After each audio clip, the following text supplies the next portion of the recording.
दिल्ली की मुख्यमंत्री रेखा गुप्ता और उत्तर प्रदेश के पूर्व मुख्यमंत्री अखिलेश यादव के बीच जो एक जुबानी जंग चल रही थी वो लगता है अब शांत हो गया है।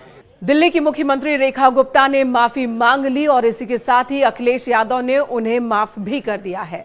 सोशल मीडिया साइट पर अखिलेश यादव ने लिखा है कि क्षमा मांगना एक बहुत बड़ी उपलब्धि है और क्षमा कर देना उससे भी बड़ी उपलब्धि है। और इसी के साथ ये विवाद अब थमता हुआ दिख रहा है। ये पूरा मामला है क्या, मैं आपको बता देती हूँ।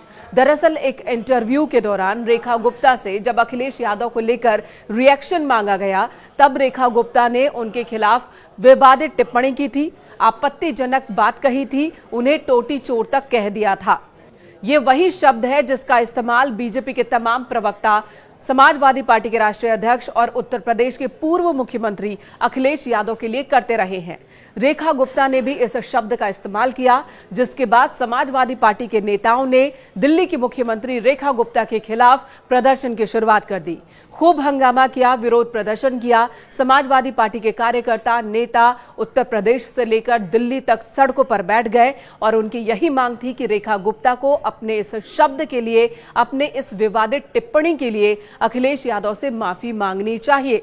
इसी बीच अखिलेश यादव ने भी एक प्रेस कॉन्फ्रेंस की और उन्होंने कहा कि जो बात रेखा गुप्ता ने कही है वो उन्होंने कही नहीं बल्कि उनसे कहलवाई गई है। जानबूझकर इस तरह की टिप्पणी करवाई जा रही है और एक साजिश उनके खिलाफ हो रहा है। साथ ही उन्होंने इस पूरे विवाद को पीडीए से जोड़ दिया। उन्होंने कहा कि मैं पीडीए का सदस्य हूं और पीडीए के लोगों को इस तरह से शर्मिंदगी झेलने की आदत है। उन्हें इसी तरह से उनका माखौल उड़ाया जाता है, उन्हें बदनाम किया जाता है, उनके खिलाफ आपत्तिजनक शब्दों का इस्तेमाल किया जाता है। तो पीडीए के लोगों को तो आदत हो गई है इस तरह से शर्मिंदगी झेलने की, तो मैं भी झेल रहा हूं और मेरे खिलाफ ये षड्यंत्र रचा जा रहा है। साथ ही उन्होंने अपने कार्यकर्ताओं से अपील कर दी कि ऐसे न्यूज़पेपर जो कि सत्ता के पक्ष में ही सिर्फ बोलते हैं, विपक्ष की आवाज को दबाते हैं, विपक्ष का माखौल उड़ाते हैं, उन न्यूज़पेपर्स को पढ़ना बंद कर दीजिए। उन टीवी चैनल्स पर जाना बंद कर दीजिए जहां पर एक पक्ष की बात रखी जाती है। इस तरह से ये विरोध प्रदर्शन बढ़ता चला गया। इसी बीच दिल्ली की मुख्यमंत्री रेखा गुप्ता से जब फिर इस पूरे विवाद को लेकर रिएक्शन मांगा गया तो एक इंटरव्यू के दौरान ही उन्होंने खेद जताया। उन्होंने कहा कि गलती हो जाती है इंसान से और अगर मेरे शब्दों से किसी बड़े नेता के आत्मसम्मान को ठेस पहुंची है, उन्हें दुख लगा है, तो मैं माफी मांगती हूं।